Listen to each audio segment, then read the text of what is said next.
Bab 8. Apa yang salah dengan agama? Mengapa begitu memusuhi? Agama kenyataannya telah meyakinkan umat manusia bahwa ada seseorang yang tidak kelihatan, yang menghuni langit, yang menyaksikan segala sesuatu yang kau lakukan, setiap saat setiap hari. Dan seseorang yang tidak kelihatan itu memiliki sebuah daftar khusus tentang 10 hal yang dia tidak ingin kau melakukannya. Dan jika kau melakukan salah satu dari yang 10 ini, maka dia menyediakan tempat khusus, penuh dengan api, asap, panas, rasa sakit dan penderitaan, kemana dia akan mengirimmu untuk tinggal di dalamnya, menderita, terbakar, tercekik, menjerit dan menangis selama-lamanya hingga berakhirnya waktu. Tetapi dia mencintaimu. Bab George Carlin. Pada dasarnya, saya tidak merasa kerasan dengan konfrontasi. Saya kira format debat kusir itu tidak sungguh-sungguh dirancang untuk mencapai kebenaran, dan saya seringkali menolak undangan-undangan untuk terlibat dalam debat-debat formal. Saya pernah sekali diundang berdebat dengan Uskup Agung York di Edinburgh. Saya merasa terhormat dengan ini dan menerima undangan tersebut.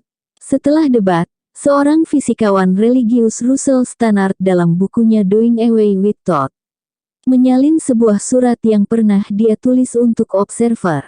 Tuan, di bawah tajuk God comes a second before the majesty of science, koresponden sains Anda melaporkan pada Minggu Paskah, bagaimana Richard Dawkins menyebabkan luka intelektual yang parah kepada Uskup Agung York dalam sebuah debat tentang sains dan agama. Kami diberitahu tentang ateis-ateis yang tersenyum puas dan singa-singa 10, orang-orang Kristen 0. Stannard selanjutnya menegur Obsemer karena tidak luput mereportase pertemuan berikutnya antara dia dengan saya, bersama dengan Uskup Birmingham dan kosmolog terkemuka Sir Herman Bondi, di Royal Society, yang tidak dirancang untuk sebuah debat kusir, dan membuahkan lebih banyak hasil konstruktif. Saya hanya bisa setuju dengan keberatan dia terhadap format debat kusir. Secara khusus, untuk alasan-alasan yang telah dijelaskan dalam A Devil's Complaint, saya tidak pernah ikut ambil bagian dalam debat-debat dengan para kreasionis. Lepas dari soal ketidaksukaan saya dengan kontes-kontes gaya gladiator, sepertinya saya entah kenapa memperoleh reputasi memusuhi agama. Kolega-kolega yang setuju bahwa Tuhan itu tidak ada, yang setuju bahwa kita tidak perlu agama supaya bermoral, dan setuju bahwa kita dapat menjelaskan akar-akar agama dan moralitas dalam bahasa non-agama, pun mendatangi saya dengan sedikit kebingungan. Mengapa Anda begitu memusuhi? Apa sebenarnya yang salah dengan agama? Apakah ia benar-benar telah melakukan begitu banyak kerusakan sehingga kita sebaiknya memerangi mereka secara aktif? Mengapa tidak menikmati hidup dan membiarkan hidup, sebagaimana orang lakukan dengan Taurus dan Scorpio, energi kristal dan ley lines? Bukankah itu semua hanya omong kosong yang tidak berbahaya? Saya mungkin menjawab bahwa permusuhan seperti yang saya dan ateis-ateis lain kadang-kadang ungkapkan kepada agama, itu sebatas kata-kata. Saya tidak akan membom siapapun, memenggal siapapun, melempari dengan batu siapapun, membakar mereka di atas tiang gantungan, menyalip mereka, atau menerbangkan pesawat-pesawat ke gedung-gedung pencakar langit mereka, hanya karena pertengkaran teologis. Tetapi, lawan bicara saya biasanya tidak berhenti di situ. Dia mungkin melanjutkan dengan berkata seperti ini, bukankah permusuhan Anda menandakan Anda itu seorang ateis fundamentalis, sebagaimana fundamentalisnya kaum Protestan Bible Belt dalam keyakinan mereka? Saya perlu menyingkirkan tuduhan fundamentalisme semacam ini, karena ia sudah umum dan sangat mengecewakan. Bab fundamentalisme dan subversi sains. Para fundamentalis tahu bahwa mereka itu benar karena mereka telah membaca kebenaran tersebut dalam buku suci dan mereka tahu sebelumnya, bahwa tidak ada yang dapat menggoyahkan mereka dari keyakinannya. Kebenaran buku suci adalah sebuah aksioma, bukan produk akhir dari proses penalaran. Buku tersebut adalah benar, dan jika suatu bukti kelihatan bertentangan dengannya, maka bukti itulah yang harus disingkirkan, bukan bukunya. Sebaliknya, sebagai ilmuwan, apa yang saya yakini misalnya, evolusi saya percaya bukan karena membaca buku suci tetapi karena saya telah mempelajari bukti. Ini adalah soal yang sama sekali berbeda. Buku-buku tentang evolusi dipercayai bukan karena mereka suci. Mereka dipercayai karena mereka menyajikan sejumlah besar bukti yang saling memperkuat. Pada prinsipnya, pembaca manapun dapat memeriksa bukti tersebut. Kalau sebuah buku sains itu salah, seseorang pada akhirnya menemukan kesalahan itu dan ia dikoreksi dalam buku-buku berikutnya. Itu jelas tidak terjadi dengan buku-buku suci.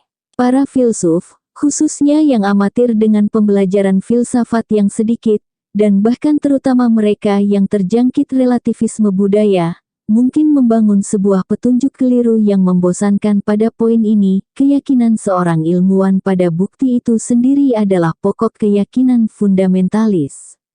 Saya telah membicarakan ini dalam kesempatan lain, dan hanya akan mengulang kembali secara ringkas di sini.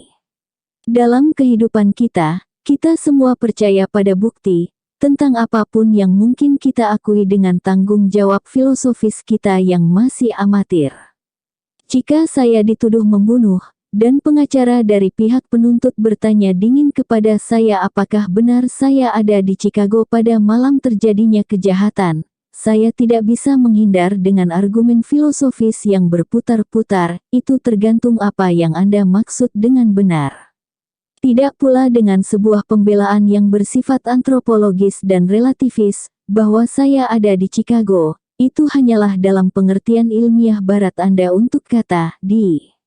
Orang Bongolese memiliki konsep di yang sama sekali lain, yang atas dasar itu Anda hanya benar-benar ada di suatu tempat jika Anda adalah sesepuh yang diurapi yang diberi hak untuk menghisap tembakau dari kantung kemaluan kambing yang dikeringkan.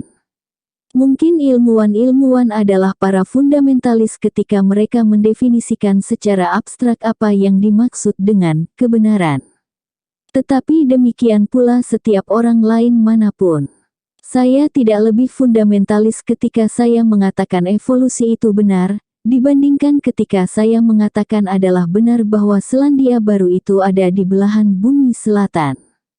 Kami meyakini evolusi karena bukti mendukungnya, dan kami akan segera mencampakkannya jika bukti baru muncul untuk membantahnya. Tidak ada seorang pun fundamentalis sejati yang akan berkata seperti itu.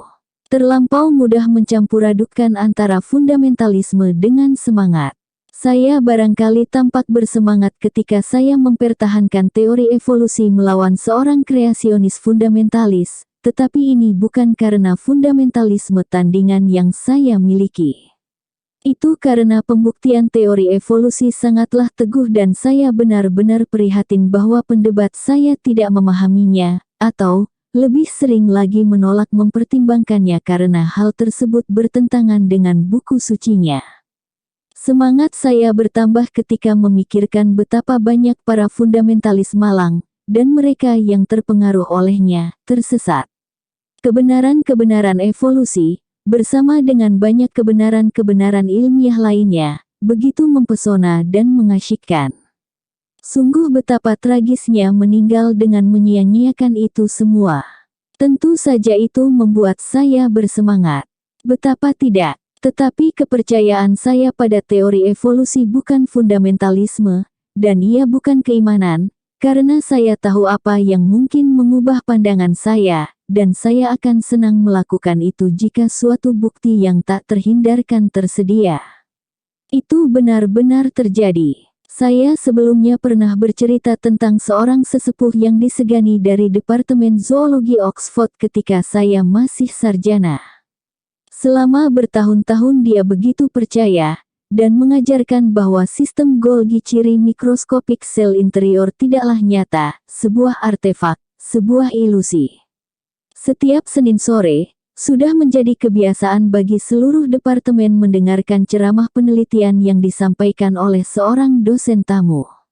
Di suatu Senin, Pembicara tamu itu adalah seorang pakar biologi sel Amerika yang dengan panjang lebar mempresentasikan bukti meyakinkan bahwa sistem Golgi itu nyata. Seusai ceramah, orang tua itu berjalan dengan langkah lebar ke depan ruangan, menjabat tangan orang Amerika tersebut dan berkata dengan bergairah, "Penelitiku yang baik, saya berterima kasih kepada Anda. Saya telah keliru selama 15 tahun ini." Kami memberikan aplaus. Tidak ada seorang pun fundamentalis yang akan mengatakan itu. Dalam praktiknya, tidak semua ilmuwan akan berkata demikian.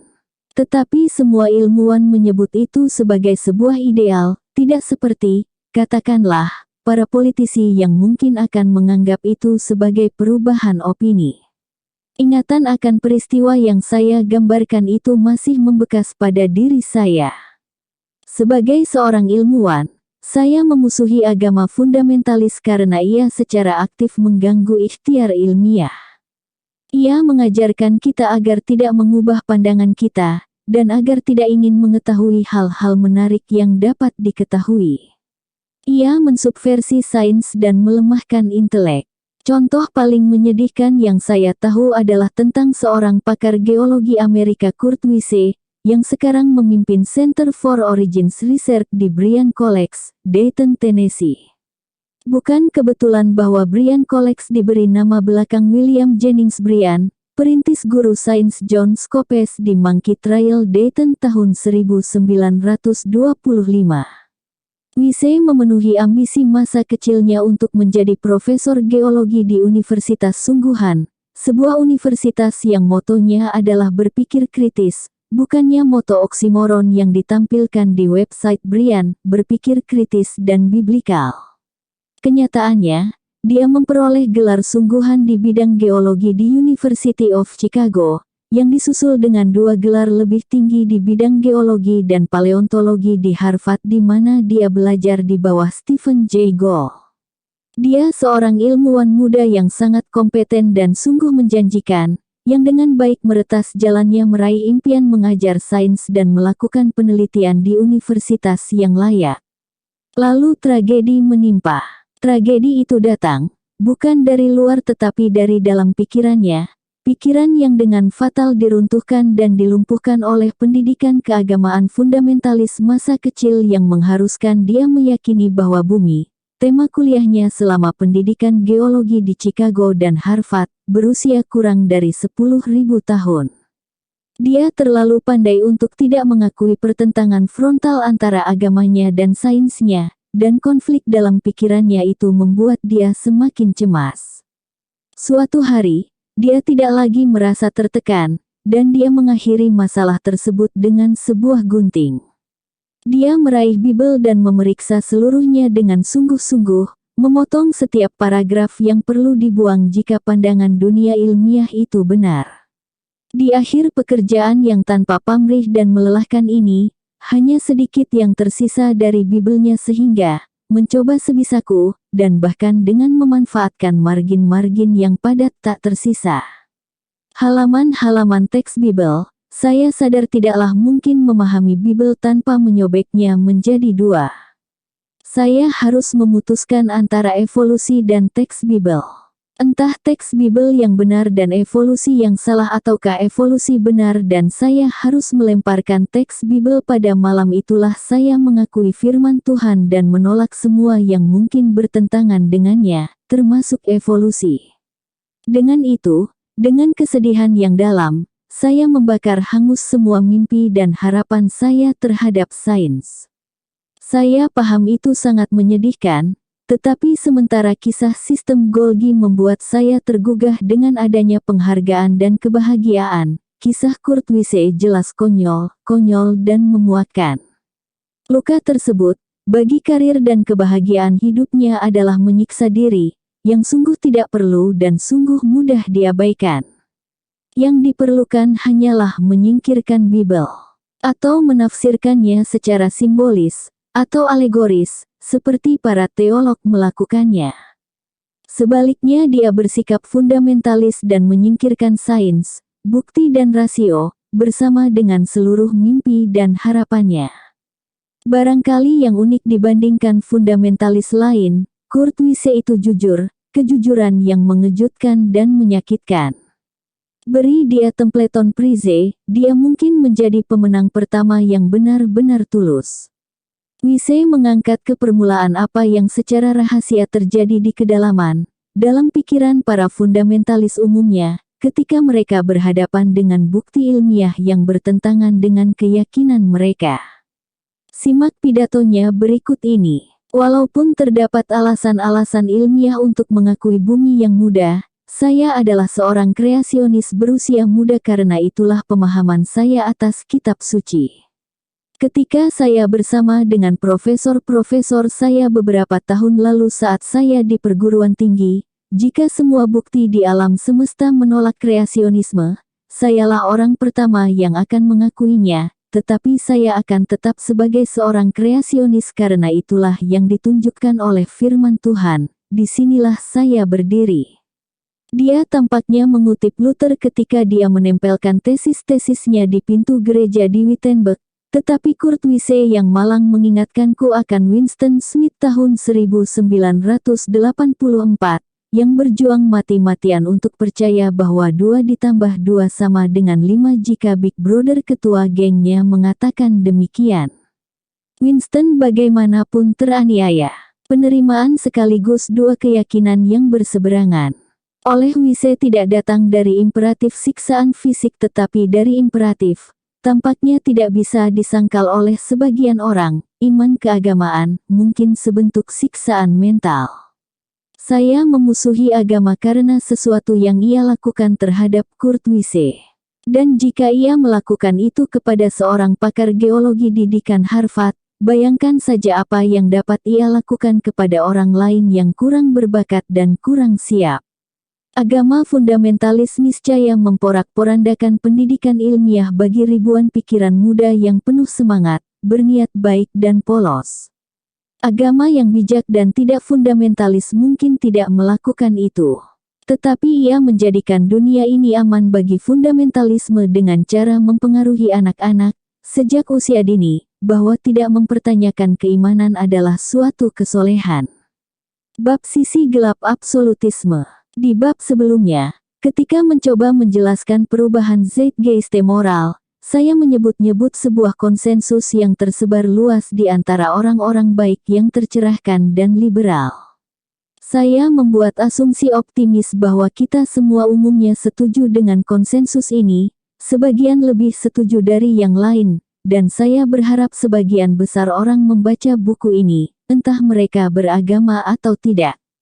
Tetapi tentu saja, tidak setiap orang menjadi bagian dari konsensus itu, dan tidak setiap orang berkeinginan membaca buku saya.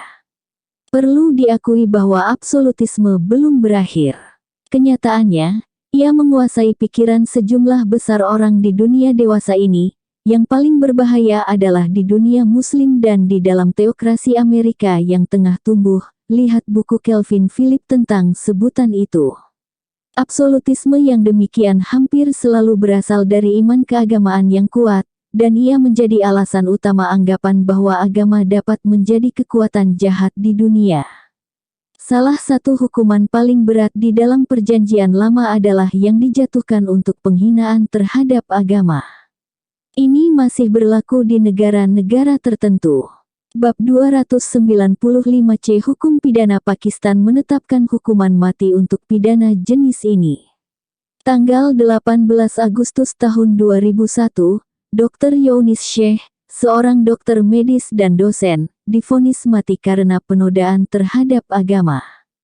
Pidana khususnya adalah mengatakan kepada para siswa bahwa Nabi Muhammad bukan seorang Muslim sebelum dia menemukan agama pada usia 40 tahun. 11 muridnya melaporkan dia ke pihak berwajib karena penghinaan ini. Hukum penodaan terhadap agama di Pakistan lebih sering lagi ditujukan kepada orang-orang Kristen, seperti Augustine Asik Kingri Masih, yang divonis mati di Faisalabad tahun 2000.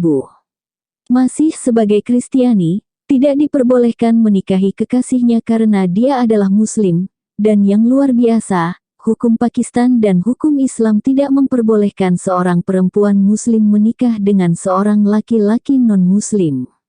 Dia lalu berusaha pindah agama, dan dituduh melakukan demikian karena alasan yang tidak terpuji. Tidak jelas dari laporan yang saya baca apakah ini dengan sendirinya merupakan pidana berat, atau apakah ini merupakan sesuatu yang diduga telah dikatakan masih menyangkut ajaran moral Nabi. Apapun itu, ini tentunya bukanlah sejenis penghinaan yang mensahkan hukuman mati di negara manapun yang hukum-hukumnya bebas dari prasangka agama. Tahun 2006 di Afghanistan, Abdul Rahman dijatuhi hukuman mati karena pindah ke agama Kristen. Apakah dia membunuh seseorang, menyakiti seseorang, mencuri sesuatu, merusak sesuatu? Tidak, semua yang dia lakukan hanyalah berubah pikiran. Dia berubah pikiran secara internal dan privat. Dia mempertimbangkan suatu pemikiran tertentu yang tidak disukai oleh partai berkuasa di negaranya. Dan ini, ingat, bukan Afghanistan yang Taliban tetapi Afghanistan Merdeka Hamid Karzai, yang didirikan oleh koalisi pimpinan Amerika. Tuan Rahman akhirnya luput dari eksekusi hanya dengan dalih kekhilafan, dan baru setelah adanya tekanan internasional yang kuat. Dia sekarang mencari suaka di Italia, untuk menghindari pembunuhan oleh orang-orang fanatik yang tidak sabar memenuhi kewajiban Islam mereka.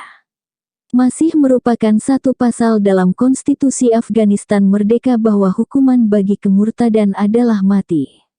Murtad tidak bermakna kerugian terhadap seseorang atau properti. Ia murni pidana pikiran, meminjam istilah George Orwell 1984, dan hukuman resmi untuk ini dalam hukum Islam adalah mati.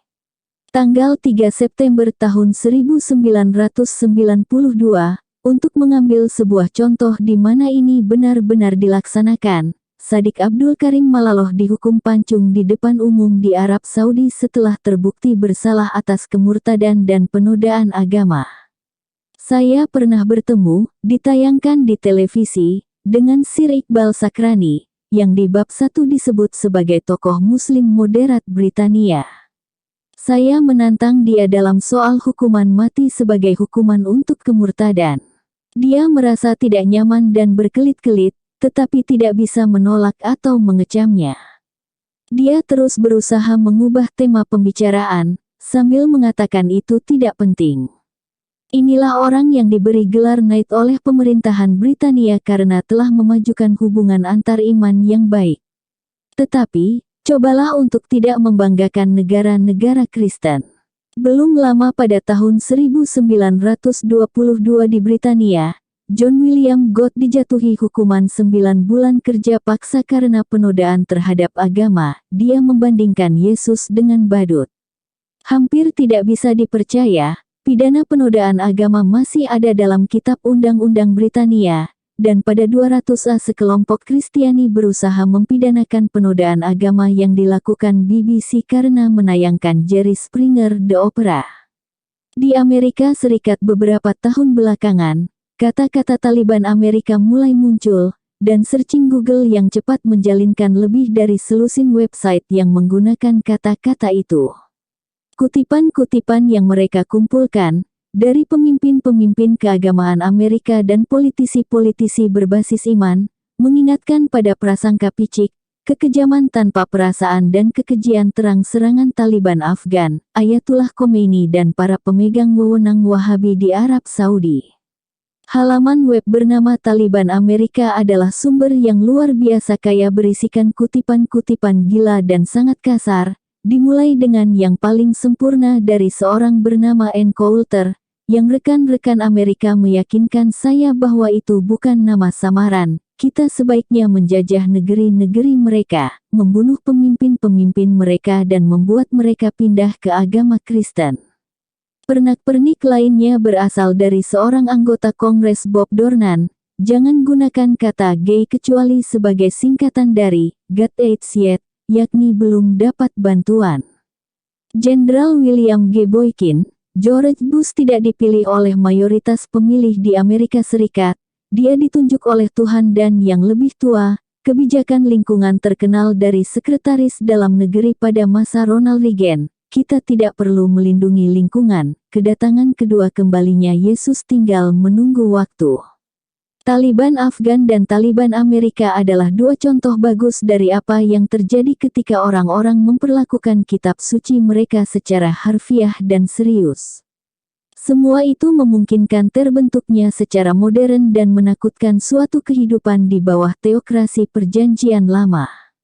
Buku The Fundamentals of Extremism, The Christian Right in America karya Kimberly Blacker berisikan pemaparan panjang lebar tentang kemungkinan bahaya Taliban Kristen. Nama tersebut tidak digunakan. Bab iman dan homoseksualitas. Di Afghanistan di bawah Taliban, hukuman resmi bagi homoseksualitas adalah eksekusi dengan cara mengubur hidup-hidup di bawah tembok yang ditindihkan di atas si korban. Karena kejahatan itu sendiri adalah tindakan privat, yang dilakukan oleh dua orang dewasa yang suka sama suka dan tidak merugikan siapapun, lagi-lagi kita menemukan ciri khas klasik dari absolutisme agama. Negara saya sendiri tidak berhak bangga. Dulu, homoseksualitas privat merupakan kejahatan memalukan di Britania sampai 1967. Tahun 1954 matematikawan British Alan Turing, seorang kandidat bersama dengan John von Neumann untuk gelar Bapak Komputer, melakukan bunuh diri setelah terbukti bersalah atas kejahatan memalukan perilaku homoseksual privat. Tentu saja Turing tidak dikubur hidup-hidup di bawah tembok yang ditindih oleh tank. Dia diberi pilihan 2 tahun di penjara. Anda bisa bayangkan bagaimana tahanan-tahanan lain akan memperlakukan dia, atau pilihan suntik hormon yang bisa dikatakan sama dengan pemandulan secara kimiawi dan dapat menyebabkan tumbuhnya payudara. Pilihan terakhir dia sendiri adalah sebuah apel yang telah dia suntik dengan sianida.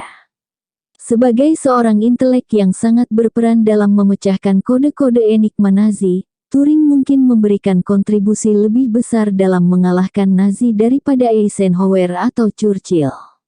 Berkat Turing dan kolega-koleganya yang revolusioner di Bletchley Park, jenderal-jenderal aliansi di lapangan secara terus-menerus, selama periode panjang peperangan, bertukar info rahasia untuk menuliskan detail rencana Jerman sebelum jenderal-jenderal Jerman sempat menjalankannya. Usai perang, ketika peran Turning tidak lagi rahasia, dia selayaknya diberi gelar Knight dan dirayakan sebagai penyelamat bangsanya. Sebaliknya, jenius yang sopan dan eksentrik ini dihancurkan, karena sebuah kejahatan yang dilakukan secara privat dan tidak merugikan orang lain. Sekali lagi, ciri tak terbantahkan dari seorang moralis berbasis iman adalah terlalu peduli pada apa yang dilakukan, atau bahkan dipikirkan oleh orang lain secara privat. Sikap Taliban Amerika terhadap homoseksualitas menandakan absolutisme keagamaan mereka. Simak Pendeta Jerry Falwell, pendiri Liberty University. AIDS bukan hanya hukuman Tuhan bagi para homoseks, ia adalah hukuman Tuhan bagi masyarakat yang mentolerir para homoseks. Hal terutama yang saya catat tentang orang seperti itu adalah amal Kristiani mereka yang mengagumkan. Pemilih macam apa yang selama berperiode-periode, memilih seorang picik yang kurang pengetahuan seperti Senator Jesse Helms, Republikan dari Carolina Utara. Seorang yang pernah mengejek, The New York Times dan Washington Post keduanya dikuasai para homoseks. Hampir setiap orang di sana adalah homoseksual atau lesbian. Jawabannya, saya kira adalah sejenis pemilih yang memandang moralitas dalam kerangka keagamaan yang sempit dan merasa terancam oleh siapapun yang tidak menganut keimanan absolut yang sama. Saya telah menyinggung Pat Robertson, pendiri Koalisi Kristiani. Dia berdiri sebagai seorang calon tangguh untuk nominasi Presiden 1988 dari Partai Republik, dan merekrut lebih dari 3 juta relawan untuk bekerja dalam kampanyenya, plus sejumlah besar uang yang sebanding, tingkat dukungan yang mengkhawatirkan, selama kutipan-kutipan berikut sepenuhnya tipikal miliknya. Kaum homoseks ingin mendatangi gereja-gereja dan mengganggu pelayanan gereja serta mengguyurkan darah kemana-mana dan berusaha menularkan AIDS kepada orang-orang dan meludah di muka para pendeta. Keluarga berencana mengajarkan anak-anak untuk berzina, mengajarkan orang-orang untuk selingkuh, bersetubuh dengan binatang, melakukan homoseks, lesbianisme, segala hal yang dikecam oleh Bible. Sikap Robertson terhadap wanita juga mungkin akan menyenangkan nurani-nurani tumpul pejuang Taliban Afgan. Saya tahu, bagi para wanita ini menyakitkan untuk didengar, tetapi jika Anda menikah maka Anda menerima kepemimpinan laki-laki, suami Anda. Kristus adalah kepala rumah tangga dan suami adalah kepala bagi istri, dan demikianlah adanya. Gary Potter, Presiden Catholics for Christian Political Action, pernah mengatakan sebagai berikut, ketika mayoritas Kristiani mengambil alih negeri ini, tidak akan ada lagi gereja-gereja setan, tidak ada lagi distribusi pornografi secara bebas, tidak ada lagi omongan tentang hak-hak bagi homoseksual. Setelah mayoritas Kristiani berkuasa, pluralisme akan dipandang sebagai tidak bermoral dan jahat dan negara tidak akan mengizinkan siapapun berhak mempraktikkan kejahatan. Sebagaimana sangat jelas dari kutipan ini, tidak berarti melakukan hal-hal yang membawa akibat buruk bagi orang lain. Ia berarti pikiran-pikiran dan tindakan-tindakan yang bukan selera pribadi mayoritas Kristiani. Pastor Fred Pepys, dari Gereja Baptis Westboro, adalah pendeta tangguh lain dengan kebencian menjadi-jadi terhadap para homoseksual. Ketika istri mendiang Martin Luther King meninggal, Pastor Fred mengorganisir aksi protes dalam upacara pemakamannya, sambil menyerukan, Tuhan benci para homo dan penggagas homo. Karena itu, Tuhan benci Coretta Scott King dan sekarang dia sedang menyiksanya dengan api dan batu belerang di mana cacing tidak pernah mati dan api tidak pernah padam, dan asap dari penyiksaannya terus menjulang tinggi. Adalah mudah untuk mengesampingkan Fred Pepys dan menganggapnya gila, tetapi dia memiliki banyak dukungan dari orang-orang dan uang mereka. Menurut website miliknya, Pepys telah mengorganisir 22.000 demonstrasi anti-homoseks sejak 1991, itu rata-rata untuk setiap 4 hari di Amerika Serikat, Kanada, Yordan dan Irak, yang meneriakkan slogan-slogan seperti, Terima kasih Tuhan atas AIDS. Fitur yang sangat menarik di websitenya adalah pencatat hari otomatis pelaku homoseksual yang meninggal dan sudah dibakar di neraka. Sikap terhadap homoseksualitas mengungkapkan banyak tentang jenis moralitas yang terinspirasi oleh iman keagamaan. Sebuah contoh yang sama bergunanya adalah aborsi dan kemuliaan hidup manusia. Bab iman dan kemuliaan hidup manusia. Embrio-embrio manusia adalah contoh-contoh kehidupan manusia. Karena itu, menurut pandangan keagamaan absolutis, aborsi jelas salah, pembunuhan dalam arti sepenuhnya. Saya tidak yakin apa yang harus dilakukan dengan pengamatan sederhana saya bahwa banyak orang yang sebagian besar sangat menentang merenggut kehidupan embrio, pada saat yang sama tampak jauh lebih bersemangat merenggut kehidupan dewasa. Supaya adil, biasanya ini tidak berlaku bagi orang-orang Katolik Roma, di tengah-tengah para penentang aborsi yang paling bersemangat. George Bush, seorang yang terlahir kembali adalah representasi dominasi keagamaan dewasa ini. Dia dan mereka adalah pembela kehidupan manusia yang gigih, selama itu adalah kehidupan embrio atau kehidupan yang sekarat bahkan sampai pada titik mencegah riset medis yang tentu saja mungkin dapat menyelamatkan banyak nyawa. Alasan yang jelas untuk menolak hukuman mati adalah penghargaan terhadap kehidupan manusia. Sejak 1976, ketika pengadilan tinggi mempertahankan sanksi hukuman mati, Texas telah bertanggung jawab atas lebih dari sepertiga dari semua eksekusi di 50 negara bagian. Dan Bush secara resmi bertanggung jawab atas lebih banyak lagi eksekusi di Texas daripada gubernur manapun dalam sejarah pemerintahan, rata-rata 1 orang mati setiap 9 hari. Barangkali dia hanya menunaikan tugasnya dan melaksanakan hukum pemerintah. Lantas, bagaimana dengan laporan menghebohkan oleh seorang jurnalis CNN Tucker Carlson? Carlson, dia sendiri pendukung hukuman mati, dikejutkan oleh humor Bush yang menirukan seorang perempuan tahanan di sel pra-eksekusi, yang memohon kepada sang gubernur untuk menunda eksekusi. Tolonglah, Bush merintih, bibirnya mengerut menirukan keputusasaan, jangan membunuhku. Mungkin perempuan ini akan mendapat simpati seandainya dia mengatakan bahwa dia pernah sekali menjadi embrio. Pemikiran tentang embrio sungguh tampak telah memberikan efek luar biasa terhadap banyak orang beriman. Bunda Teresa dari Kalkuta pernah berkata, dalam pidatonya saat menerima anugerah Nobel Perdamaian, penghancur terbesar bagi perdamaian adalah aborsi. Bagaimana bisa seorang wanita dengan penilaian konyol seperti itu ditanggapi serius tentang topik macam-macam, bukannya serius memikirkan apa yang bermanfaat dari sebuah anugerah Nobel.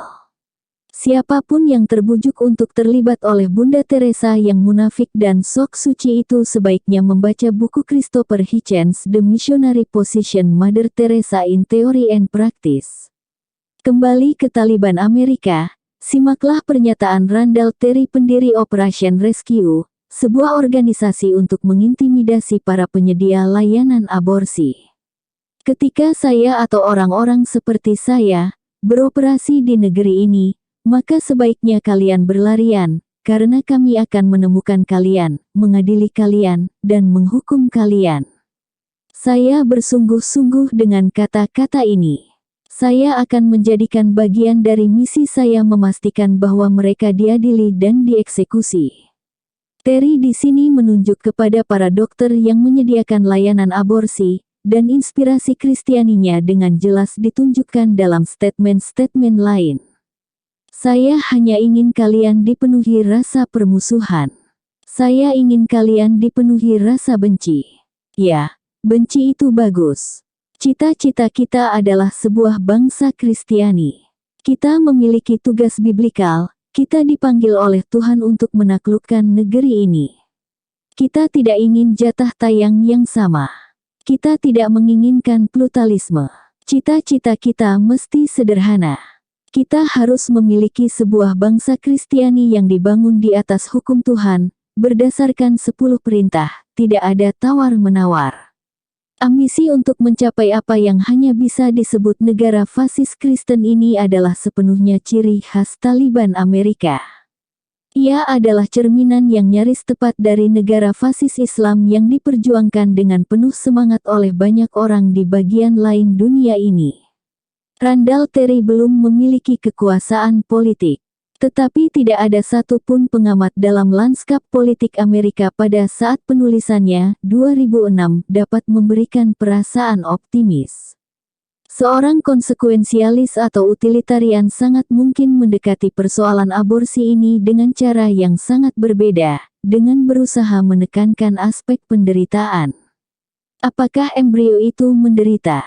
Mungkin tidak jika ia diaborsi sebelum memiliki sistem saraf, dan bahkan jika ia cukup tua untuk memiliki sistem saraf, ia tentu tidak lebih menderita dibandingkan, katakanlah, seekor sapi dewasa di penjagalan. Apakah seorang wanita hamil, atau keluarganya menderita jika dia tidak melakukan aborsi? Sangat mungkin demikian. Dan bagaimanapun selama embrio tersebut tidak memiliki sistem saraf, tidakkah sebaiknya sistem saraf sang ibu yang sudah terbentuk dengan baik ini membuat pilihan? Ini bukan untuk menyangkal bahwa seorang konsekuensialis mungkin saja memiliki beberapa alasan untuk menentang aborsi. Argumen-argumen darurat bisa saja dibuat oleh para konsekuensialis walaupun saya tidak dalam hal ini. Mungkin embrio-embrio tidak menderita, tetapi suatu kebudayaan yang mentolerir perenggutan hidup manusia rentan bertindak terlalu jauh, kemana semua ini akan berakhir. Ke pembunuhan bayi. Saat-saat kelahiran menyediakan suatu keadaan alamiah yang harus dihadapi untuk mendefinisikan aturan-aturan, dan orang bisa beralasan bahwa tidaklah mudah mendefinisikan mana yang lebih dulu dalam perkembangan embrio. Argumen-argumen darurat karenanya bisa membuat kita memberi arti lebih bagi saat-saat kelahiran, tidak seperti selera utilitarianisme yang ditafsirkan secara sempit. Argumen-argumen menolak euthanasia juga dapat dibingkai dalam bahasa-bahasa darurat. Kita buat sebuah kutipan imajiner dari seorang filsuf moral, jika Anda mengizinkan para dokter untuk melenyapkan penderitaan dari pasien-pasien yang sekarat, hal selanjutnya yang Anda tahu, setiap orang akan membunuh neneknya untuk mendapatkan uangnya. Kita para filsuf mungkin telah tumbuh keluar dari absolutisme, tetapi masyarakat memerlukan disiplin peraturan yang absolut seperti jangan kau membunuh, jika tidak, maka kita tidak tahu sampai mana ini akan berhenti. Dalam keadaan-keadaan tertentu absolutisme mungkin, untuk semua alasan keliru dalam sebuah dunia yang kurang begitu ideal, memiliki konsekuensi lebih baik ketimbang konsekuensialisme naif. Kita para filsuf mungkin berusaha keras melarang perilaku memakan manusia yang sudah mati dan terbengkalai, sebut saja pengemis yang tewas tertabrak. Tetapi untuk alasan-alasan darurat, tabu absolutis yang melarang kanibalisme terlalu berharga untuk dihilangkan. Argumen-argumen darurat mungkin dilihat sebagai cara di mana para konsekuensialis dapat memasukkan kembali bentuk tak langsung dari absolutisme. Tetapi permusuhan agama terhadap aborsi tidak berikhtiar dengan argumen darurat.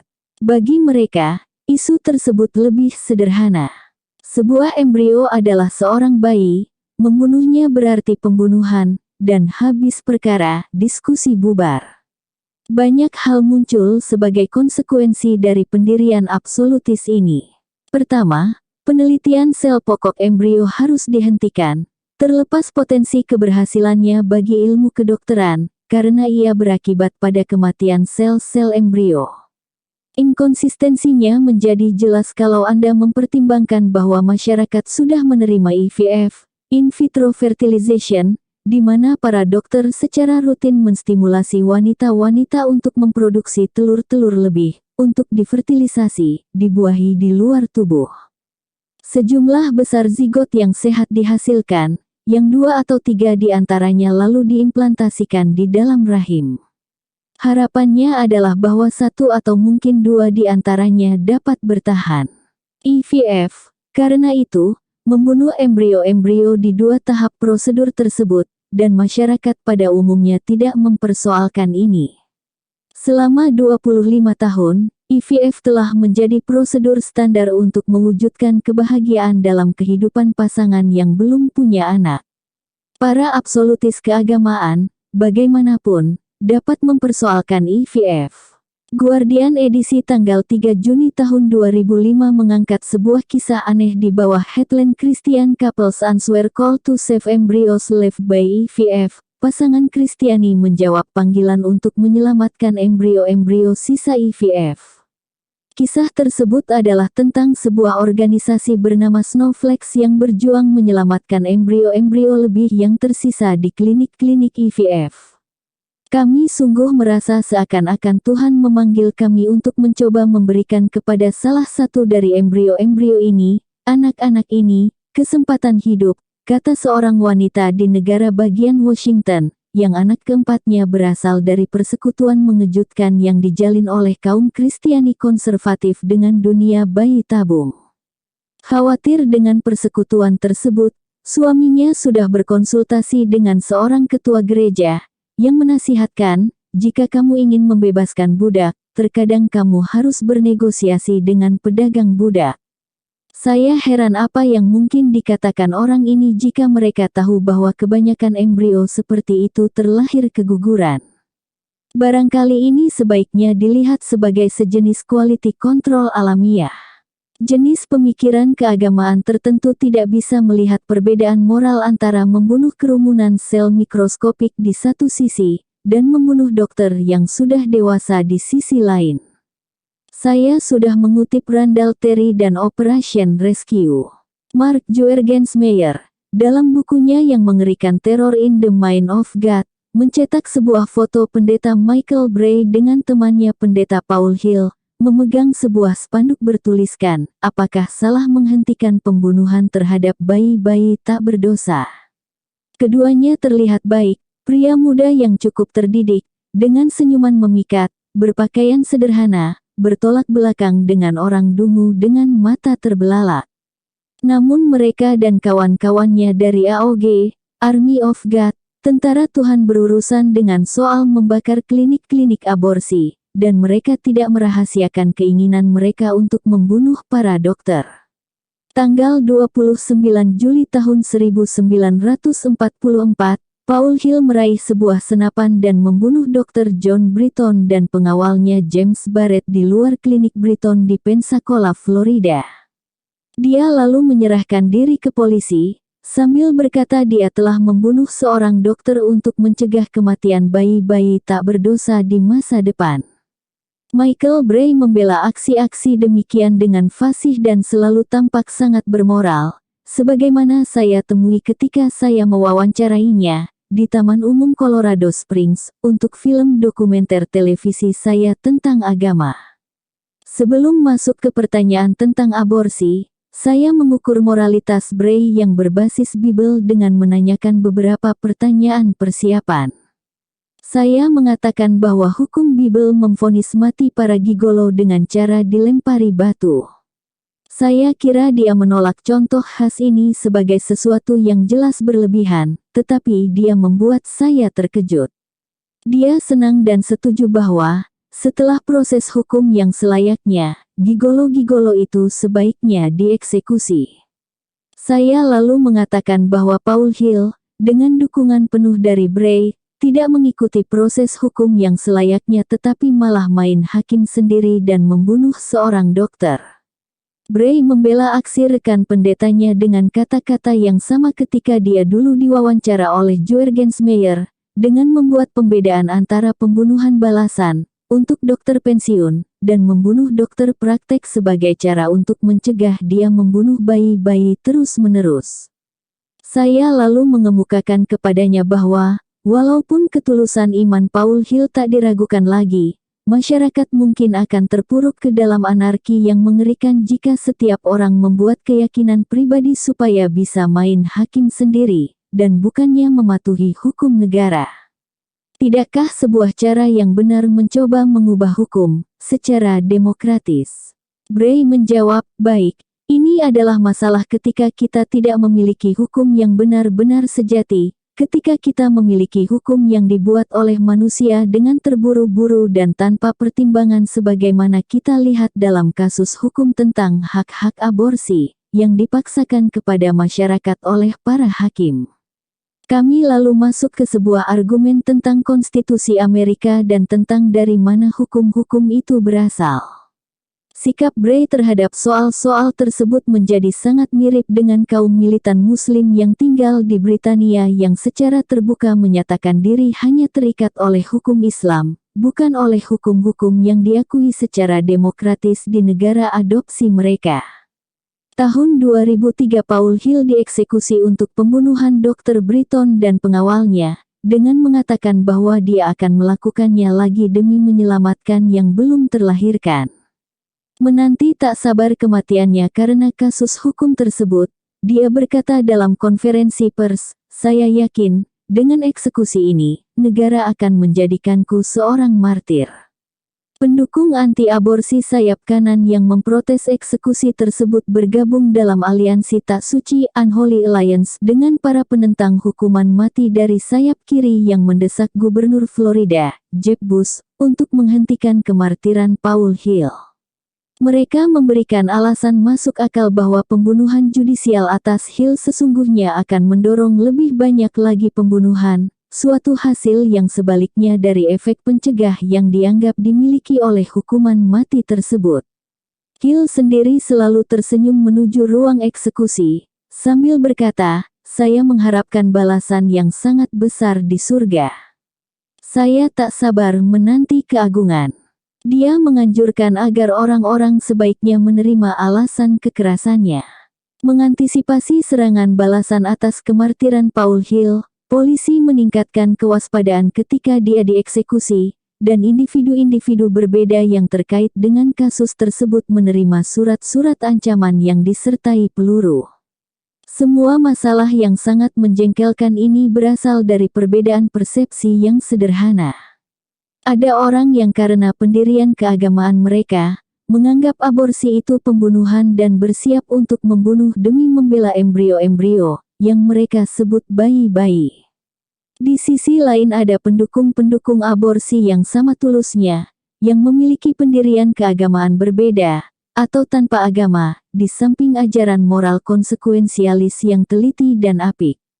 Mereka juga memandang dirinya sebagai para idealis, yang menyediakan pelayanan medis bagi pasien-pasien yang sedang membutuhkan, yang jika tidak diberi pelayanan, mungkin akan pergi ke dokter-dokter gadungan yang tidak piawai dan berbahaya. Dua kelompok ini memandang satu sama lain sebagai pembunuh atau pendukung pembunuhan. Keduanya, dengan sudut pandangnya sendiri, sama-sama tulus. Seorang wanita juru bicara sebuah klinik aborsi menggambarkan Paul Hill sebagai psikopat. Tetapi orang-orang seperti dia tidak menganggap dirinya sebagai psikopat yang berbahaya, mereka menganggap dirinya orang baik, bermoral dan dibimbing Tuhan. Kenyataannya, saya tidak menganggap Paul Hill seorang psikopat. Hanya saja sangat religius. Bahaya, tetapi bukan psikopat. Religius yang berbahaya. Dengan sudut pandang iman keagamaannya, Hill sepenuhnya benar dan bermoral menembak Dr. Britton. Apa yang salah dengan Hill adalah iman keagamaannya sendiri. Michael Bray juga, ketika saya menemuinya, tidak menyerang saya seperti psikopat. Saya sungguh sangat menyukainya. Menurut saya dia seorang yang jujur dan tulus, sangat vokal dan penuh pertimbangan, tetapi sayang pikirannya dicengkram omong kosong keagamaan yang beracun. Kelompok penentang aborsi yang gigih hampir semuanya beragama secara teguh. Kelompok pendukung aborsi, entah secara personal beragama atau tidak, kemungkinan besar mengikuti filsafat moral konsekuensialis yang tidak religius, yang barangkali mengutip pertanyaan Jeremy Bentham, dapatkah mereka menderita? Paul Hill dan Michael Bray tidak melihat perbedaan moral antara membunuh embrio dan membunuh dokter kecuali bahwa embrio itu, bagi mereka, adalah bayi polos tak berdosa. Seorang konsekuensialis melihat semua perbedaan di dunia. Sebuah embrio tahap awal memiliki kemampuan merespon, dan mirip kecebong. Seorang dokter adalah makhluk dewasa yang sadar dengan harapan, cinta, aspirasi, rasa takut, sebuah gudang raksasa pengetahuan manusia, memiliki perasaan yang dalam, sangat mungkin seorang janda yang kesusahan dan anak yatim, mungkin kedua orang tua yang menyayanginya. Paul Hill menyebabkan penderitaan yang nyata, dalam dan lama, kepada makhluk hidup dengan sistem saraf yang mampu merasa sakit. Korbannya yang dokter itu tidak melakukan hal demikian. Embrio-embrio di tahap awal yang tidak memiliki sistem saraf tentu saja tidak menderita. Dan jika embrio-embrio yang digugurkan itu memiliki sistem saraf dan mereka menderita, walaupun semua penderitaan tidak bisa diterima, maka bukan karena mereka manusia mereka menderita. Tidak ada alasan umum untuk mengira-ngira bahwa embrio-embrio manusia di usia berapapun, itu lebih menderita dibandingkan embrio-embrio sapi atau kambing di tahap pertumbuhan yang sama. Dan terdapat alasan yang kuat untuk menganggap bahwa semua embrio, entah manusia atau bukan, jauh kurang menderita dibandingkan sapi atau domba dewasa di penjagalan. Terutama ritual penjagalan di mana, untuk alasan-alasan keagamaan, mereka mesti sepenuhnya sadar bahwa tenggorokan mereka dipotong secara seremonial. Penderitaan itu sulit diukur, dan detail-detailnya mungkin diperdebatkan, tetapi itu tidak mempengaruhi maksud pandangan saya, yang berminat pada perbedaan antara konsekuensialis sekular dan filsafat moral yang secara keagamaan absolut. Satu mazhab pemikiran peduli pada persoalan apakah embrio-embrio itu menderita. Mazhab pemikiran lain peduli pada persoalan apakah mereka itu manusia. Moralis-moralis beragama bisa didengar sedang memperdebatkan soal-soal seperti, Kapan perkembangan embrio menjadi seorang pribadi, seorang manusia? Moralis-moralis sekular lebih cenderung bertanya, tidak masalah ia manusia atau bukan, apakah artinya hal ini untuk sekelompok kecil sel? Di usia berapakah perkembangan embrio, dari spesies manapun mampu menderita? Bab kekeliruan besar tentang Beethoven. Langkah berikutnya dari para pendukung anti-aborsi dalam permainan catur verbal biasanya berlangsung seperti ini. Poinnya bukan apakah embrio manusia itu dapat atau tidak dapat menderita sekarang. Poinnya terletak pada potensinya. Aborsi telah menyingkirkan embrio dari kesempatan untuk kehidupan manusia seutuhnya di masa depan. Gagasan ini diwakili oleh sebuah argumen retoris yang kebodohannya semata-mata merupakan pembedaan menolak tanggung jawab atas kebohongan yang parah. Saya sedang membicarakan kekeliruan besar tentang Beethoven, Great Beatlement Fallacy, yang terdapat dalam berbagai bentuk. Peter dan Jean Medawar, dalam The Life Science, menyandarkan versi berikut kepada Norman St. John Stephens, sekarang Lord St. John, seorang anggota parlemen British dan Katolik awam yang terkemuka. Dia sendiri mendapatkannya dari Maurice Baring tahun 1874 sampai tahun 1945, seorang mualaf Katolik Roma yang terkenal dan rekan dekat dua pendukung Katolik yang gigih G.K. Chesterton dan Hilaire Belloc. Dia mengemukakannya dalam bentuk dialog hipotetis antara dua dokter. Saya menginginkan pandangan Anda tentang menggugurkan kandungan. Sang ayah terkena sipilis, sang ibu terkena tuberkulosis. Dari 4 anak yang dilahirkan, yang pertama buta, yang kedua meninggal, yang ketiga tuli dan bisu, yang keempat juga terkena tuberkulosis. Apa yang akan Anda lakukan? Saya akan menggugurkan kandungan tersebut. Maka Anda telah membunuh Beethoven. Internet diramaikan oleh situs-situs web pro kehidupan pro-life yang mengulang-ulang cerita konyol ini, dan kebetulan mengubah premis sebenarnya dengan sesuatu yang ceroboh. Berikut ini adalah versinya yang lain. Jika Anda mengenal seorang wanita yang sedang hamil, yang sudah memiliki 8 anak, 3 diantaranya tuli, yang 2 buta, yang 1 mentalnya terkebelakang, semuanya dikarenakan sang ibu mengidap sipilis, akankah Anda mengusulkan agar dia melakukan aborsi? Maka Anda telah membunuh Beethoven. Penggambaran dari legenda ini menurunkan peringkat seorang komposer besar dari 5 ke 10 dalam urutan kelahiran, mengangkat nomor yang terlahir tuli ketiga dan nomor yang terlahir buta kedua, dan memberikan sipilis kepada ibunya, bukan kepada ayahnya. Kebanyakan dari 43 website ini yang saya temukan ketika mencari versi-versi cerita tersebut, menyandarkan cerita tersebut bukan kepada Maurice Baring tetapi kepada seorang profesor bernama L.R. Agnew dari Sekolah Kedokteran UCLA, yang konon melontarkan dilema itu kepada murid-muridnya dan berkata kepada mereka, "Selamat, Anda baru saja membunuh Beethoven." Kita mungkin menganggap L.R. Agnew benar tentang keberadaannya, adalah menakjubkan bagaimana legenda-legenda urban ini muncul dengan cepat. Saya tidak menemukan apakah Baring yang menciptakan legenda tersebut, ataukah legenda itu diciptakan sebelumnya. Tentu saja ia dulunya diciptakan.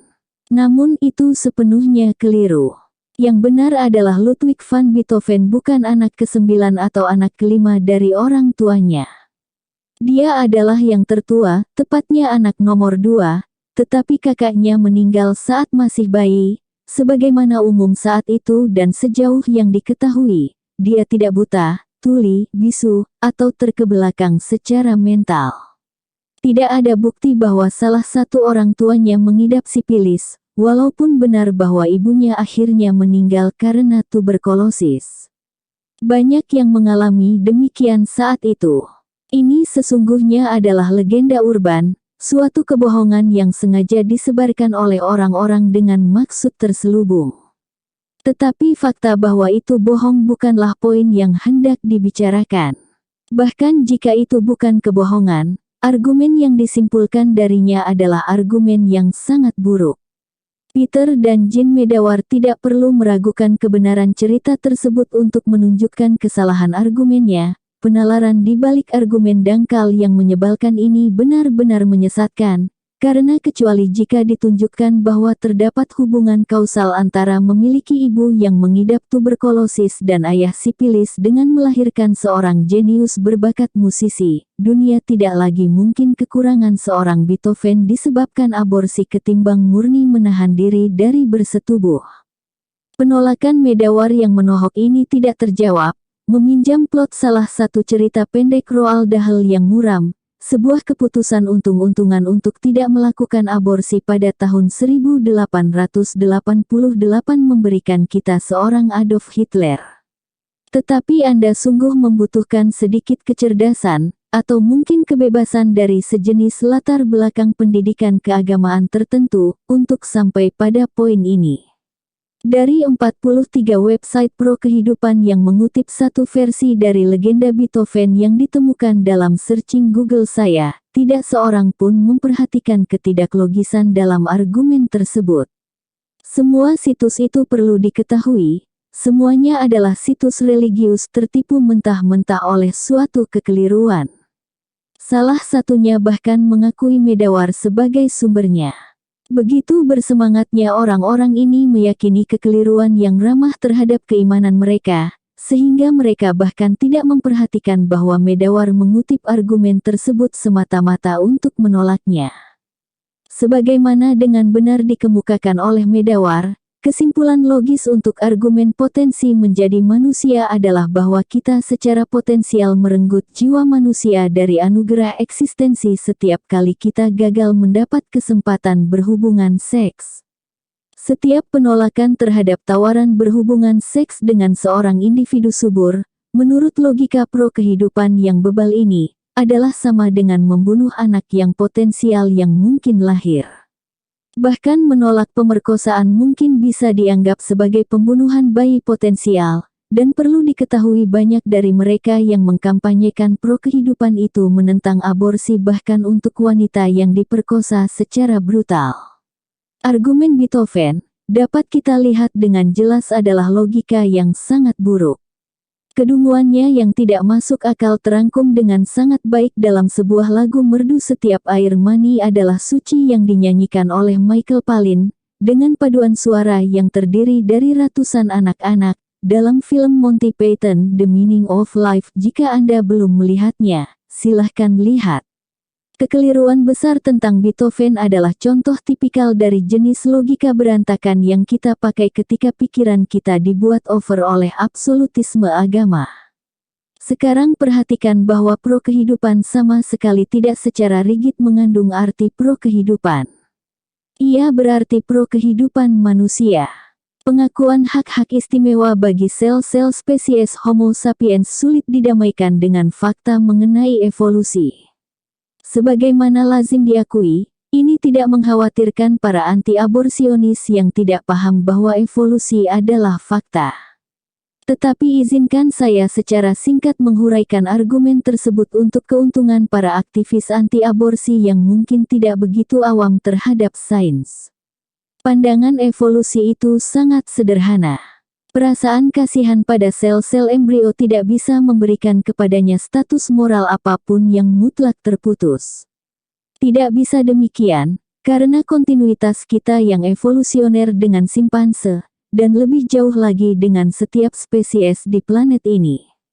Untuk memahami ini, bayangkan sesosok spesies menengah, sebut saja Australopithecus afarensis, berhasil bertahan hidup dan ditemukan di belahan bumi Afrika yang terpencil. Apakah makhluk ini akan dipertimbangkan sebagai manusia atau tidak? Bagi seorang konsekuensialis seperti saya, pertanyaan tersebut tidak layak dijawab, karena tidak ada yang memicunya. Cukuplah bahwa kita akan terpesona dan terhormat bertemu dengan Lucy baru. Seorang absolutis, di sisi lain mesti menjawab pertanyaan tersebut, supaya bisa menerapkan prinsip moral yang memberikan kepada manusia statusnya yang unik dan istimewa karena mereka manusia. Jika hal tersebut menimbulkan situasi kritis, mereka mungkin akan membawanya ke pengadilan, seperti halnya orang-orang yang menganut kebijakan apartheid di Afrika Selatan, untuk memutuskan apakah seorang individu tertentu kelihatan seperti manusia. Walaupun mungkin sebuah jawaban yang terang bisa diusahakan untuk Australopithecus, kontinuitas bertahap yang merupakan ciri tak terhindarkan dari evolusi biologis mengatakan kepada kita bahwa mesti terdapat beberapa pertengahan yang mungkin cukup dekat dengan batas pemisah untuk mengaburkan prinsip moral dan menghancurkan keabsolutannya. Cara yang lebih baik untuk mengungkapkan ini adalah bahwa tidak ada batas-batas pemisah alamiah dalam evolusi. Ilusi tentang batas pemisah diciptakan oleh fakta bahwa pertengahan-pertengahan intermediates evolusioner itu kebetulan sudah punah. Tentu, mungkin saja beralasan bahwa manusia itu lebih mampu, misalnya, menderita dibandingkan spesies-spesies lain. Ini bisa jadi benar, dan karenanya kita mungkin sah memberikan kepada manusia status istimewa. Tetapi kontinuitas evolusioner memperlihatkan bahwa tidak ada distingsi absolut. Diskriminasi moral absolut sudah tergerus oleh fakta evolusi. Kesadaran yang gelisah akan fakta ini barangkali menjadi dasar salah satu motif utama kalangan kreasionis dalam menolak evolusi. Mereka takut akan apa yang mereka yakini sebagai konsekuensi moralnya. Mereka salah berbuat demikian, tetapi, bagaimanapun, tentu sangatlah aneh menganggap bahwa suatu kebenaran tentang dunia real dapat dibalik oleh pertimbangan akan apa yang lebih diminati secara moral. Bab bagaimana moderasi keimanan merawat fanatisme. Dalam ilustrasi tentang sisi gelap absolutisme, saya menyebutkan para penganut Kristen Amerika yang meledakkan klinik-klinik aborsi, dan Taliban Afghanistan yang daftar kekejamannya, terutama terhadap kaum wanita, terlalu menyakitkan untuk saya ceritakan. Saya bisa memperluasnya ke Iran di bawah pimpinan para Ayatullah, atau Arab Saudi di bawah pangeran-pangeran Saud, di mana para wanita tidak bisa menyetir, dan bermasalah jika mereka meninggalkan rumah tanpa ditemani saudara laki-lakinya, yang mungkin saja sebagai keringanan seorang anak laki-laki yang masih kecil. Lihat Price of Honor Ian Goodwin untuk pengungkapan mencengangkan tentang perlakuan terhadap wanita di Arab Saudi dan negara-negara teokrasi lainnya saat ini. Johan Hari, salah satu kolumnis London Independent yang bersemangat, menulis sebuah artikel yang judulnya Membela Diri, cara terbaik melemahkan pejuang-pejuang jihad adalah memicu pemberontakan para wanita muslim. Atau beralih ke agama Kristen, saya telah menyebutkan para Kristiani surgawi, yang pengaruhnya atas kebijakan Amerika atas Timur Tengah dikendalikan oleh keyakinan biblikal mereka bahwa Israel memiliki hak pemberian Tuhan atas semua tanah Palestina.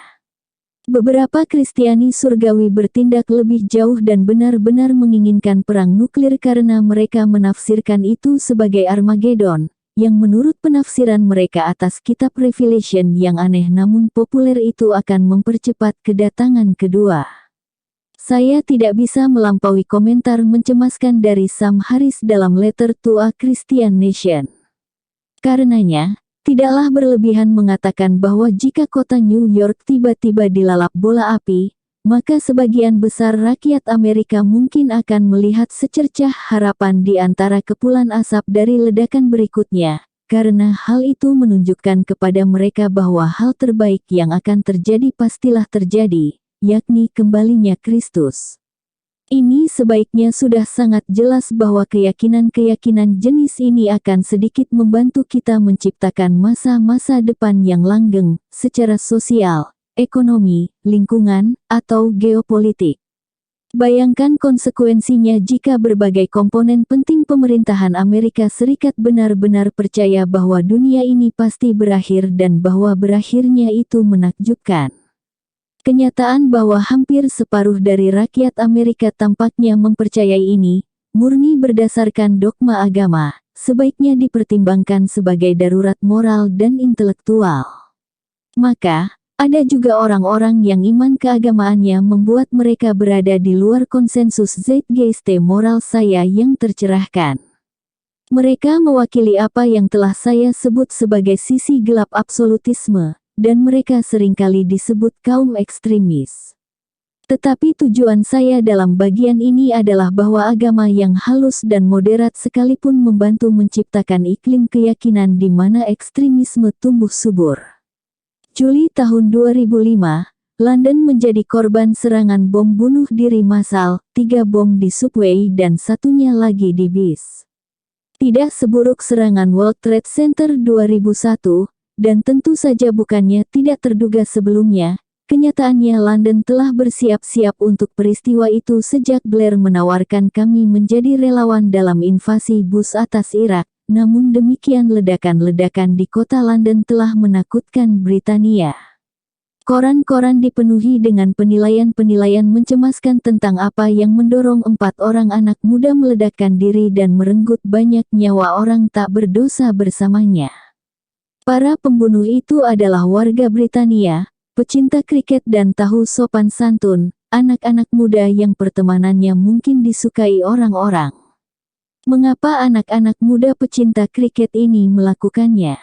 Tidak seperti pemuda-pemuda Palestina, atau kamikaze di Jepang, atau macan Tamil di Sri Lanka, bom-bom manusia ini tidak memiliki harapan bahwa keluarga mereka yang ditinggalkan itu menjadi terkenal, yang dicukupi atau ditunjang oleh uang pensiunan martir. Sebaliknya, keluarga mereka harus pergi bersembunyi. Salah satu dari mereka dengan ceroboh menjandakan istrinya yang tengah hamil dan meyatimkan anaknya yang baru belajar jalan. Tindakan 4 orang ini bukan hanya menjadi bencana bagi mereka dan korban-korbannya, tetapi juga bagi keluarga mereka dan seluruh komunitas Muslim di Britania, yang sekarang menghadapi reaksi keras. Hanya iman keagamaan yang dapat menjadi kekuatan cukup kuat untuk memotivasi kegilaan seperti itu pada orang-orang yang sebenarnya baik dan rasional. Sekali lagi, Sam Harris mengemukakan pandangannya dengan tajam, dengan mengambil contoh dari pemimpin Al-Qaeda Osama bin Laden, yang tentunya tidak memiliki kaitan dengan pemboman London. Mengapa orang ingin menghancurkan World Trade Center dan setiap orang di dalamnya? Menyebut bin Laden jahat, mengenyampingkan tanggung jawab kita untuk memberikan jawaban yang selayaknya terhadap persoalan penting demikian. Jawaban terhadap persoalan ini, jika hanya karena itu telah diungkapkan terus-menerus oleh bin Laden sendiri. Jawabannya adalah bahwa orang seperti bin Laden kenyataannya mempercayai apa yang mereka katakan mereka percaya. Mereka percaya terhadap kebenaran liberal Quran. Mengapa lelaki-lelaki berusia 19 dari kelas menengah terdidik menukar nyawa mereka di dunia ini demi keistimewaan membunuh ribuan tetangga kita? Karena mereka percaya bahwa mereka akan langsung menuju surga dengan melakukan itu. Amat jarang menemukan perilaku manusia yang begitu dapat dijelaskan secara memuaskan. Mengapa kita telah begitu enggan menerima penjelasan ini? Seorang jurnalis terhormat Muriel Gray, yang menulis di Glasgow Herald pada tanggal 24 Juli tahun 2005, memiliki pandangan serupa dalam hal ini dengan merujuk pada pemboman kota London. Setiap orang disalahkan, dari duet yang jelas memalukan antara George Bush dan Tony Blair, sampai ketidakberdayaan komunitas-komunitas Muslim. Tetapi tidak pernah bertambah jelas bahwa hanya ada satu tempat untuk melemparkan kesalahan. Penyebab dari semua kesedihan, kekacauan, kehancuran, teror dan ketidakpedulian tentu saja adalah agama sendiri, dan jika merupakan hal bodoh mengungkapkan kenyataan yang demikian jelas itu, kenyataannya adalah bahwa pemerintah dan media melakukan pekerjaan yang sangat bagus dengan berpura-pura bahwa itu tidak demikian. Para politisi barat menghindar menyebut kata religion, dan malah menggambarkan peperangan mereka sebagai perang terhadap teror, seolah-olah teror itu adalah sejenis roh atau daya dengan kehendak dan pikirannya sendiri. Atau mereka menggambarkan para teroris sebagai orang-orang yang dimotivasi oleh kejahatan murni. Tetapi mereka tidak dimotivasi oleh kejahatan. Betapapun mungkin kelirunya kita menilai mereka dimotivasi oleh, seperti halnya para Kristiani terhadap dokter-dokter aborsi, oleh apa yang mereka anggap benar, yang dengan penuh keyakinan mengikuti apa yang dikatakan oleh agama. Mereka tidak mengidap psikosis. Mereka adalah idealis-idealis beragama yang menurut penjelasannya sendiri adalah rasional. Mereka memandang tindakan mereka sendiri baik, bukan karena pola perilaku yang menyimpang, dan bukan karena mereka telah dikuasai oleh setan, tetapi karena mereka sejak dini dididik untuk memiliki keimanan yang total dan tak terbantahkan. Sam Harris mengutip seorang pembom bunuh diri Palestina yang gagal yang mengatakan bahwa apa yang mendorong dia untuk membunuh orang-orang Israel adalah kecintaan pada kemartiran. Saya tidak ingin balas dendam pada apapun. Saya hanya ingin menjadi martir. Tanggal 19 November tahun 2001 The New York memuat sebuah wawancara oleh Nasrah Hassan dengan seorang pembom bunuh diri lain yang gagal, seorang pemuda Palestina yang sopan berusia 27 tahun, diketahui berinisial S. Begitu puitisnya gambaran tentang pesona surga, sebagaimana dikhutbahkan oleh para pemimpin dan pendeta keagamaan, sehingga saya kira akan berguna untuk menyajikannya sedikit panjang. Apakah yang menarik dari kemartiran? Saya bertanya. Kekuatan jiwa menarik kami ke atas, sementara kekuatan hal-hal duniawi menarik kami ke bawah, katanya. Seseorang yang memiliki hasrat kuat terhadap kemartiran menjadi kebal terhadap tarikan duniawi. Perencana kami bertanya, bagaimana jika operasi ini gagal? Kami menjawab, bagaimanapun, kita pasti bertemu dengan Nabi dan sahabat-sahabatnya. Insya Allah, kami terapung, berenang, dalam perasaan bahwa kami akan memasuki keabadian. Kami tidak ragu. Kami telah bersumpah demi Al-Quran, atas nama kehadiran Allah, sebuah janji pahala yang tidak untuk dilanggar. Pahala jihad yang dijanjikan ini disebut Bait Ar-Ridwan, sebuah kebun di surga yang disediakan bagi para nabi dan martir. Saya tahu ada cara lain untuk berjihad, tetapi yang ini manis, yang paling manis. Semua tindakan kemartiran, jika dilakukan karena Allah, tidaklah menyakitkan, bahkan kurang sakit dibandingkan gigitan tawon. S memperlihatkan kepada saya sebuah video yang mendokumentasikan rencana akhir operasi tersebut. Di beberapa adegan yang samar, saya melihat dia dan dua pemuda lain terlibat dalam ritual dialog berupa tanya jawab tentang kemuliaan kemartiran. Para pemuda tersebut dan seorang perencana lalu berlutut dan menempatkan tangan kanan mereka di atas Quran. Sang perencana berkata, "Kalian siap besok, kalian akan ada di surga." Jika saya saya akan tergoda untuk berkata kepada si perencana, "Baik, lalu mengapa Anda tidak memasang kain di mulut Anda? Mengapa Anda tidak melakukan misi bunuh diri dan mengambil jalur cepat menuju surga?" Tetapi apa yang bagi kita begitu sukar dipahami adalah bahwa, mengulang apa yang telah dikatakan karena ini begitu penting, orang-orang ini sebenarnya mempercayai apa yang mereka katakan mereka percaya. Pesan yang tersisa adalah bahwa kita sebaiknya menyalahkan agama itu sendiri, bukan ekstremisme keagamaan, seolah-olah itu adalah penyimpangan dari agama yang sejati dan beradab. Voltaire membenarkan, mereka yang dapat membuatmu percaya pada keabsurdan dapat membuatmu melakukan kebiadaban. Demikian halnya Bertrand Russell, banyak orang lebih memilih mati ketimbang berpikir. Kenyataannya mereka sungguh-sungguh. Selama kita menerima prinsip bahwa iman keagamaan harus dihargai semata-mata karena ia adalah iman keagamaan, adalah sulit menahan hormat dari keimanan Osama bin Laden dan para pembom bunuh diri. Alternatifnya, sesuatu yang begitu jelas sehingga tidak perlu mendapatkan penekanan, adalah meninggalkan prinsip penghargaan otomatis terhadap iman keagamaan. Ini adalah alasan mengapa saya dengan sekuat tenaga memperingatkan agar orang-orang melawan imannya sendiri, bukan hanya terhadap keimanan ekstremis.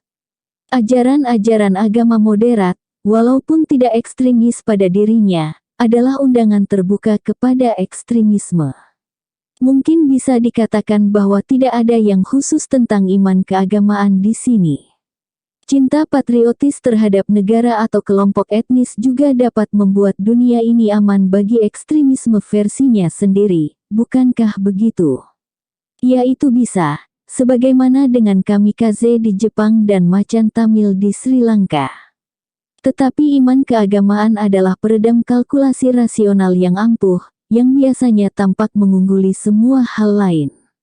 Saya curiga, ini kemungkinan besar disebabkan oleh janji yang sederhana dan menggoda bahwa kematian bukanlah sebuah akhir, dan bahwa surga seorang martir itu sangatlah agung. Tetapi ini juga sebagian karena agama, menurut wataknya, melemahkan pertanyaan. Agama Kristen sebagaimana halnya Islam, mengajarkan anak-anak bahwa iman yang tidak dipertanyakan adalah kesolehan. Kamu tidak perlu mempersoalkan apa yang kamu percaya.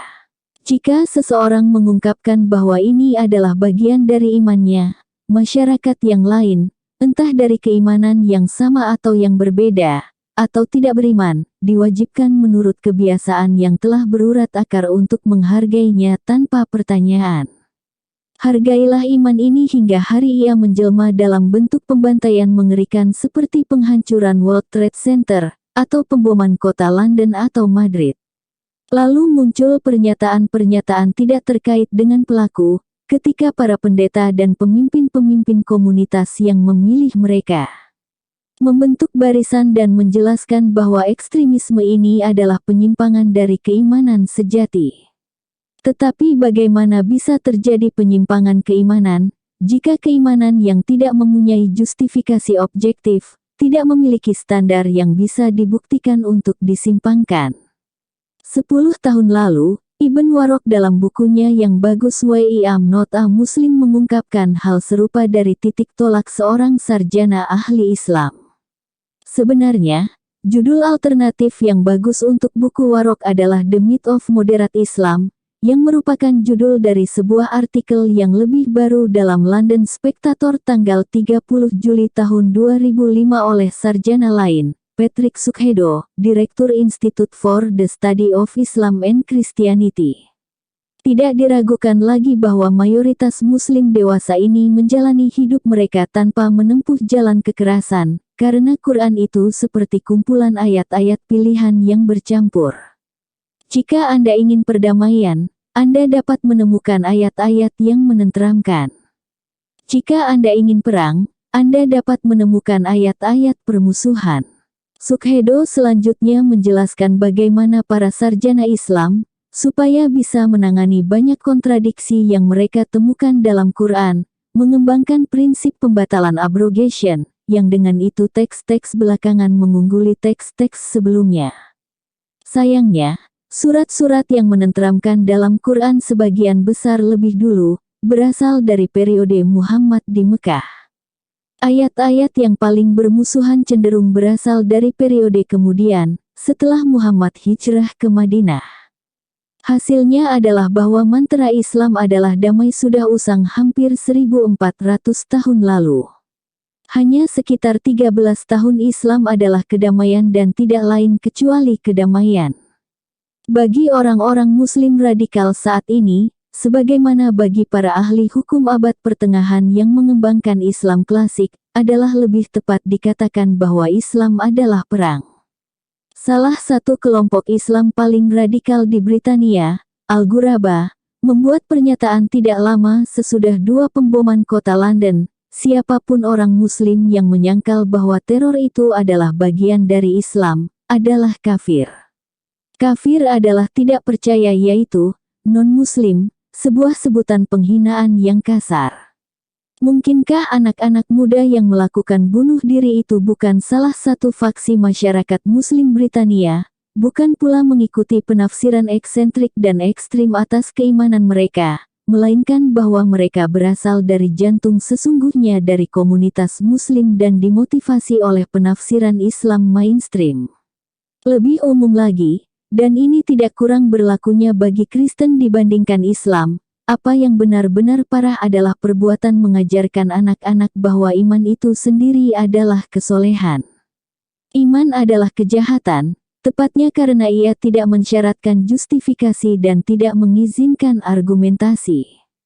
Mengajarkan anak-anak bahwa keimanan tanpa pertanyaan adalah kesolehan, membekali mereka, mengingat bahan-bahan tertentu lain yang tidak sulit diperoleh, untuk tumbuh menjadi senjata-senjata mematikan dalam jihad-jihad atau perang-perang salib di masa depan. Karena dikebalkan terhadap rasa takut oleh janji surga martir, keimanan yang sejati mendapat kedudukan tinggi dalam sejarah persenjataan militer, di samping panah, kuda perang, tank dan bom serpi.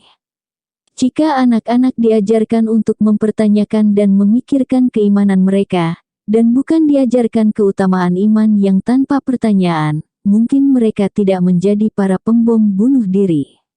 Para pembom bunuh diri melakukan apa yang mereka lakukan karena mereka benar-benar percaya pada apa yang telah diajarkan kepada mereka di sekolah-sekolah agama, bahwa kewajiban terhadap Tuhan melampaui semua prioritas lain, dan bahwa kemartiran yang dilakukannya akan diberi pahala di kebun-kebun surga. Dan mereka diajari pelajaran itu tidak mesti oleh para fanatik ekstrim tetapi oleh pengajar-pengajar agama yang baik, lembut, dan biasa, yang membariskan mereka di madrasah-madrasah, duduk berjajar, mengangguk-anggukkan kepala mereka yang kecil dan polos ke atas dan ke bawah mengikuti irama seraya mereka mempelajari setiap kata dalam kitab suci seperti burung-burung beo yang tidak punya pikiran. Iman dapat menjadi sangat-sangat berbahaya, dan menanamkannya dengan sengaja dalam pikiran rapuh seorang anak kecil yang polos adalah sebuah kesalahan serius. Tentang anak-anak, dan kekerasan terhadap anak oleh agama, kami akan membicarakannya di bab berikutnya.